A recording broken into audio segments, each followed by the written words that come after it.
Welcome back to Just Chattin'. And this is the series of videos we do on Thursday and Sunday evenings, just for our own entertainment. So, for all our Audie fans, he is snoozing on the chair behind me. He has just been a very sleepy little guy lately. Well, he alternates between sleeping and demanding nonstop attention. I have speculated that this might be due to the fact that we are fast approaching. Well, no, actually, I can't say that. I think it was yesterday, the solstice, when the days are becoming their shortest. And I expect, because he doesn't know what day it is, that it must be some sort of biological imperative. But regardless of the cause, he is either like cuddle obsessed or exhausted. So he may in fact turn up. He did not the last time I made a video, even though I thought he might. So for those of you who are interested, he really is right back here, sound asleep. Yellow. Here we go. Yellow for Catherine, for Lex's mom, for everybody who is dealing with cancer. We are just shooting our very best wishes in your direction. And hopefully you will have a positive and speedy resolution. So, today, in keeping with my commitment to dedicate the Sunday videos to the more positive aspects of the British royal family, we are going to talk about Queen Elizabeth's granddaughters. So, there were four of them in all, but we are not going to touch Lady Louise, mostly because she's barely 21, she's still in school, and we just don't know the adult that she is going to become yet. I have high hopes, but we're just not there yet. So I thought we would just stick with the three eldest, Zara, Beatrice, and Eugenie. And we're going to get into this in 22 seconds when we come back from the intro.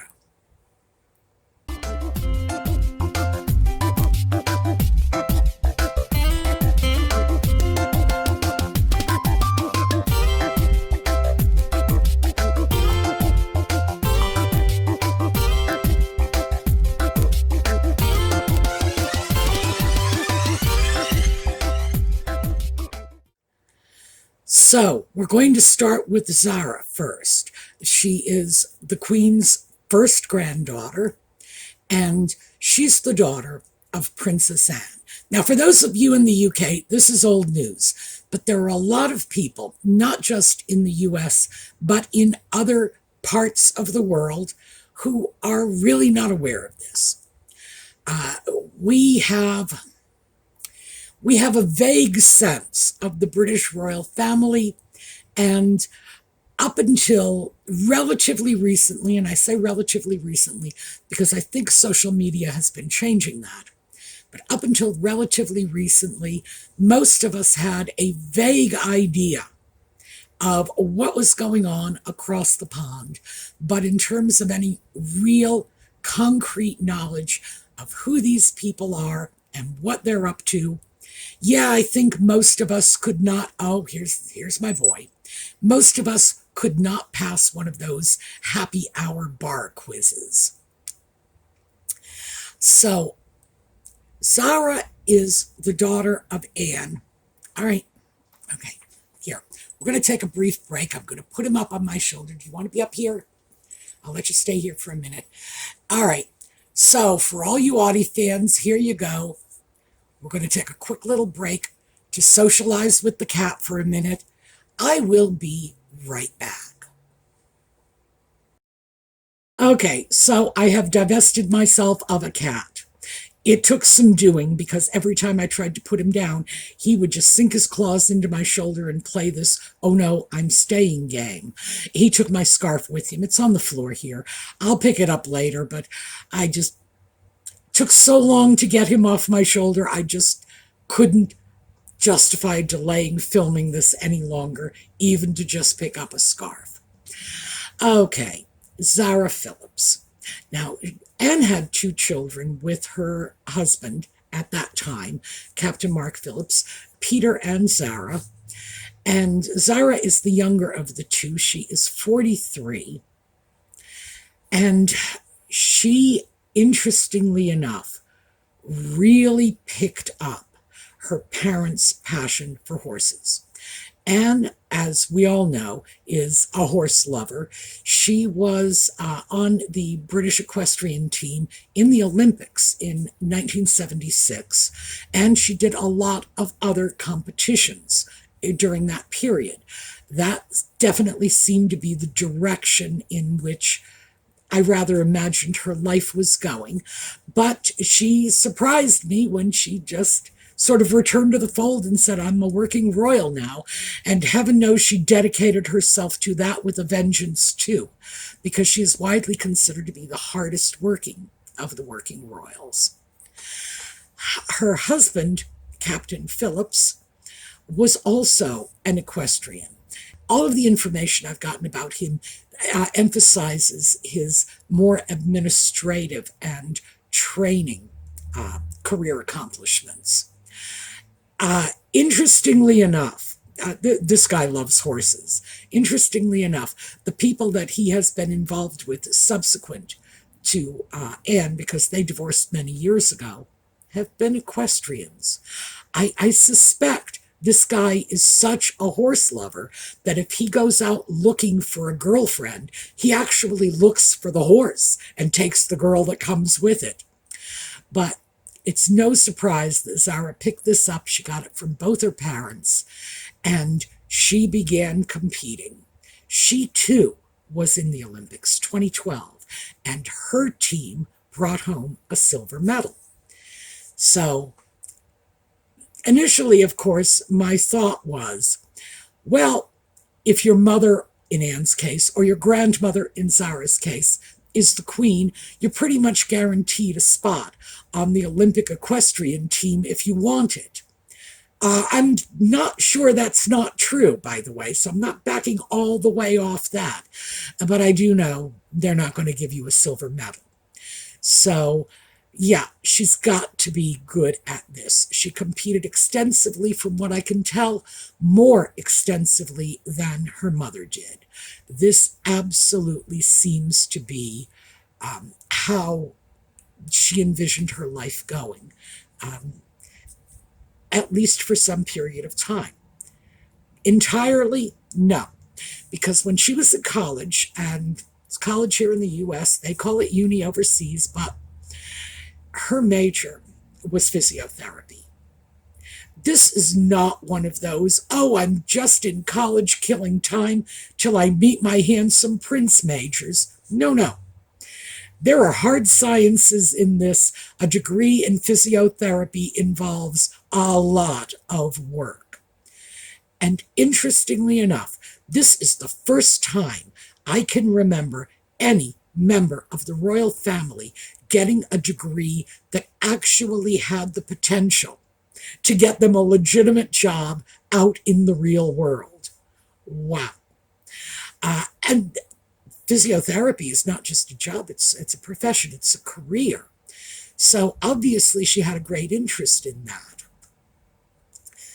Do I envision at some point she will pursue that as a career? Possibly.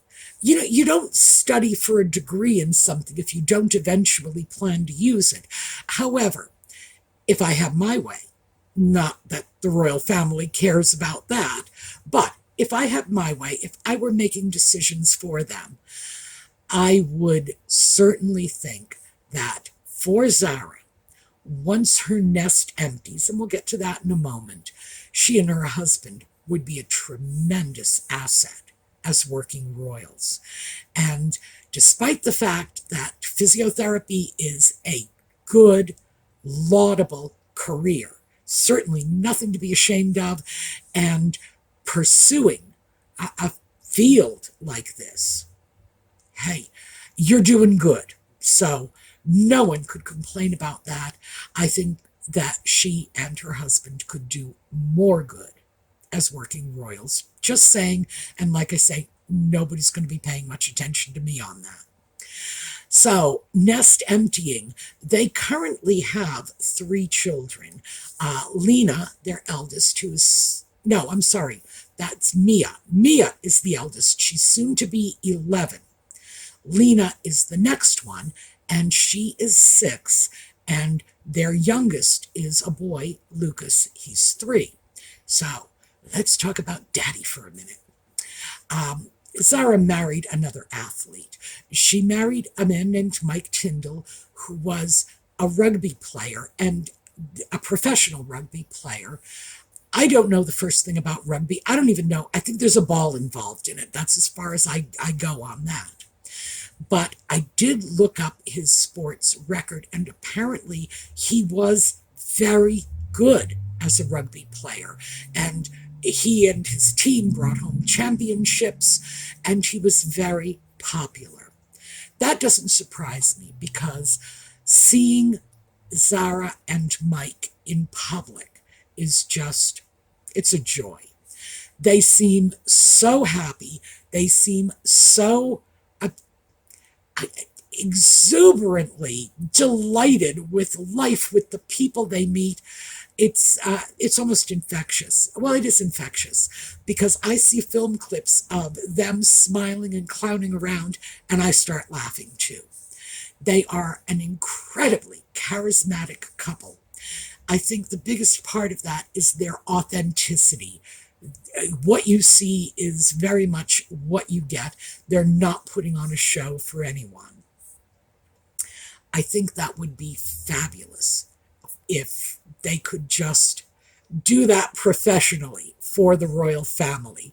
And given the way the royal family has condensed over the last few years, it's constricted down to a very small core, and given the fact that Charles and Camilla are not as young as they used to be, neither is Anne, even though she is still a workhorse, it would be good if some of the current kings, nieces and nephews, would be able to step up and fill in some of the gaps. And I think Zara and Mike would be perfect for that job, largely because these are people who are regular folks, in the sense that Zara was raised without titles. That was Anne's decision. She did not want titles for her children. So neither Zara nor her brother, Peter, were given titles, even though they were entitled to that by birth. These are people who are committed to their own personal achievements. Mike's rugby career had nothing to do with the royal family or the royal connections. Zara's, well, like I say, maybe being the Queen's granddaughter could get you on the Olympic team, but it's not going to get you a silver medal. And the rest of the competitions in which she excelled, Granny couldn't control that. So these are people who are showing the world they have something to offer independent of the family they are in. I think that would be great. And the simple fact is, I think they are showing themselves to be worthwhile human beings. They are not a waste of space by any means. And so I would love to see them eventually take on royal duties. I think that would be great for everyone. Hopefully great for them too. But they don't have to. You know, they do not have to. Mike was the caliber of rugby player who, like American sports figures, are well compensated for their work. So I'm sure they don't need the money. They are not benefiting from taxpayer funding in any way. I can't find that Zara ever has. So I would say, yeah, they could make it outside of their family connections. They've proven that beyond a shadow of a doubt. And therefore, if they chose to take up the family jobs that would be available to them, it would be to everybody's benefit. So, yeah, I'm a fan. I knew very little about Zara until I started researching her for this video. I was able to identify her within reason. I had seen her and her husband in film clips and so on, and they impressed me favorably, but it wasn't until I saw the extent to which Zara Phillips' success is entirely her own doing that, oh boy, my respect for her shot through the roof. So, on that note, let's take a look at the York sisters. So next, and this is in birth order, I'm taking them as they came into the world. Next, we have Beatrice. Now, Beatrice is 36. She is the daughter of Prince Andrew and Sarah Ferguson, now divorced, but back living together again. I've talked about that. I don't know what's going on there, but I wish them happy. And Beatrice, interestingly enough, this is just a little aside. Beatrice was born on the 18th of August in 1988. So you have 8/18/88, 4 8s. In Chinese culture, 8 is a very, very lucky number. And I remember talking to a Chinese friend shortly after Beatrice was born. And he had said, she's going to be a very, very lucky person. Well, he was thinking because of the 8s. And I was thinking, her grandmother's the queen. How much luck does she need? She already basically hit the jackpot the moment she was born. As I mentioned when speaking about Zara, her parents did choose to give her titles. She was entitled to it just as Zara and her brother were. From the moment she was born, she was the grandchild of the reigning monarch. So yes, she was entitled. And I have had an enormous amount of difficulty finding anything in terms of what Beatrice has done with her life. Certainly, there is no Olympic career. There is no physiotherapy training. She did go to a university. She did get a degree. For my American friends, they do this in 3 years because the British higher education system will let you focus on your major. The U.S. Higher education system, it's like, doesn't matter what you're majoring in. In this country, we require that you get the basics of a well-rounded education. You major in math, you're going to have to take a literature course. You major in French, you're going to have to take a fine arts course. You're going to have to take a biology course. That's just how we do it here. It's different. So she came out with a degree in history, had a few jobs that, as far as I can tell, especially vice president in charge of strategic partnerships, are primarily wrapped up in the fact that as the granddaughter of the queen, she would have had a certain amount of personal status, cachet, and be in a position to draw partnerships in. Yeah, I was looking at that, and it's just abundantly clear that this is a career path that one opens up to a princess. So it's like, here, come, we'll pay you to be princess for us. Strategic partnerships, really, without any background in business. Okay. She did get married not too long ago, and she married an Italian count named Edoardo Mapoli-Mozzi. Now, he is, all the males in his family are counts. Because apparently in Italy, they give out titles like Halloween candy. It's like, if you're here, you get to be a count. I can only assume that the titles are relatively meaningless when that many people in a single family are eligible for them. I don't think he uses the title in the UK. I have not seen the UK press refer to him as Count Mapelli Mazzi, but I suppose he could ask them to. Who knows? They have one daughter, Sienna, who is 3, and they have a bun in the oven, which is expected in the early part of 2025. So she has what is still a very young family. The idea that she is not a working royal, not out earning a living, whatever, young children, I get it, you want to stay home, fine. I do not know what it is that she is hoping to do.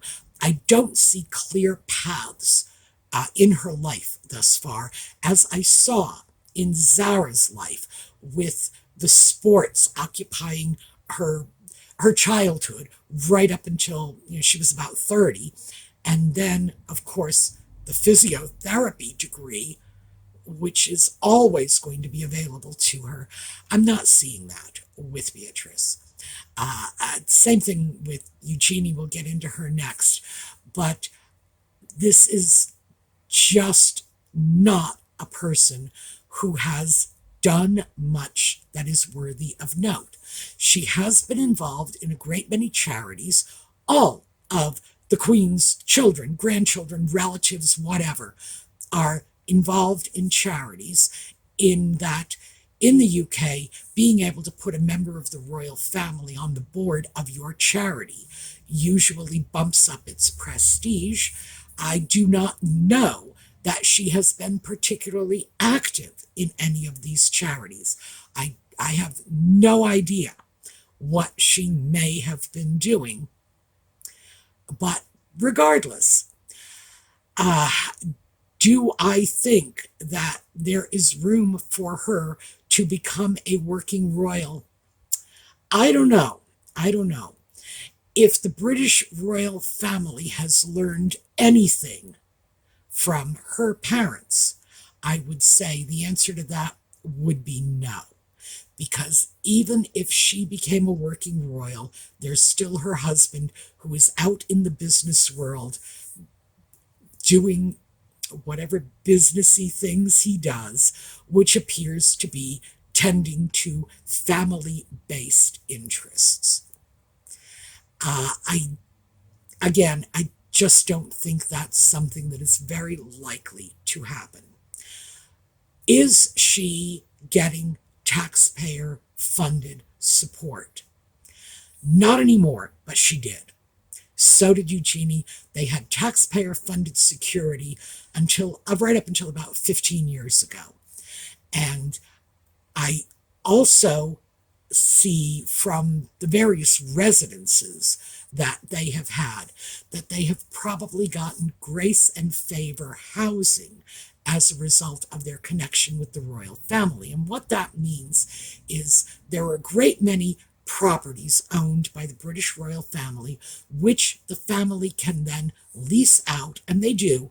It's called grace and favor because the leases are at nominal rents. But in the UK, unlike in the US, the tenants are usually responsible for the upkeep and maintenance of the properties. That's generally not the case in the US. In the US, ordinarily the landlord is responsible for maintaining the properties. But in the UK, when you have a great many properties, renting it out, even if the rent is nominal, is a very good way of getting somebody else to absorb the cost of maintaining and upkeeping residences that, if they were empty, would be a drain on the income of the royal family.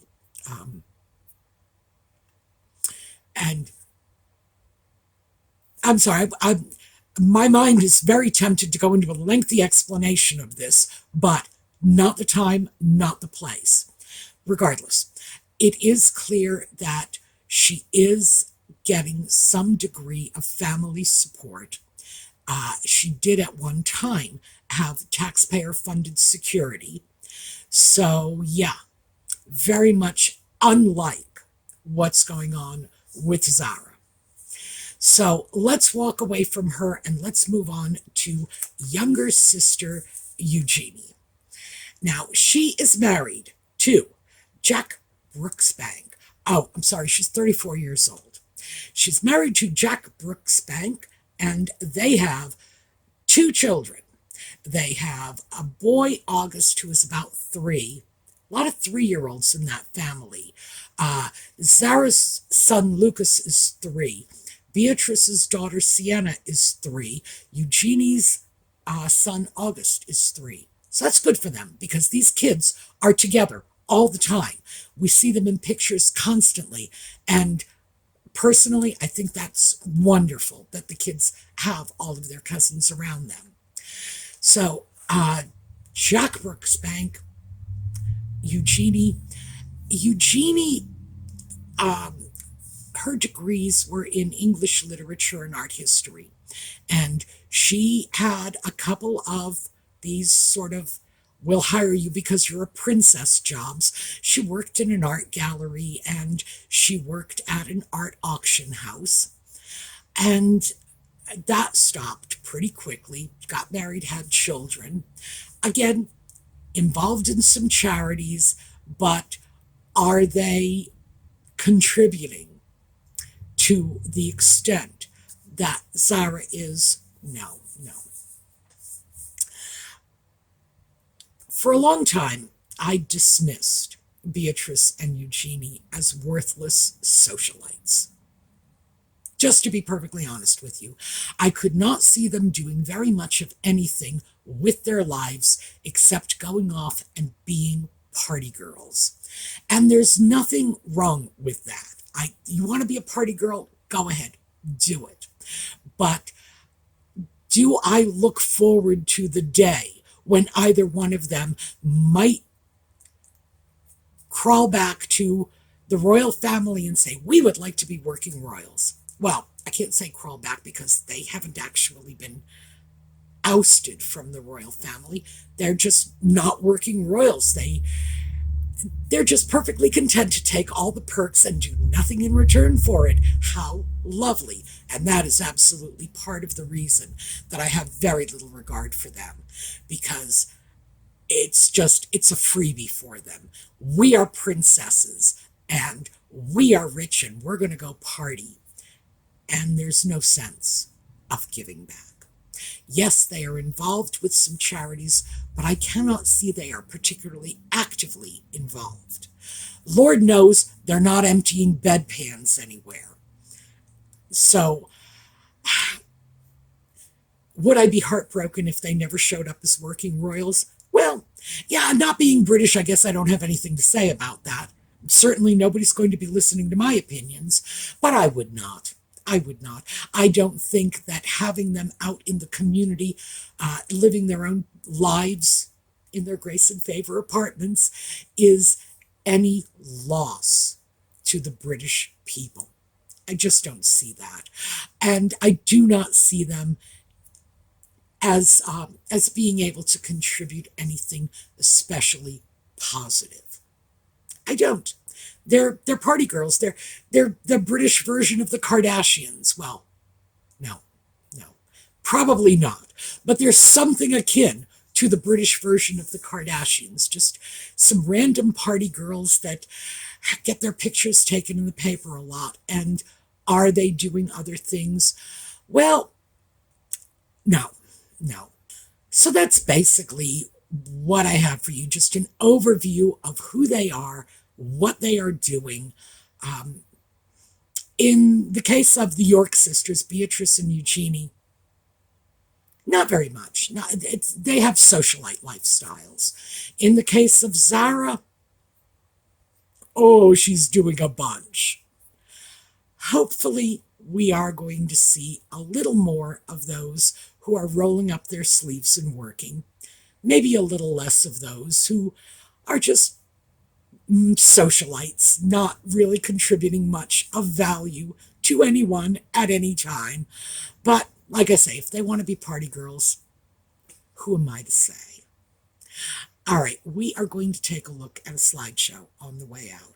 And because I have rather conspicuously slighted Lady Louise in this video, that's the slideshow we're going to watch. You all got a chance to see Audie.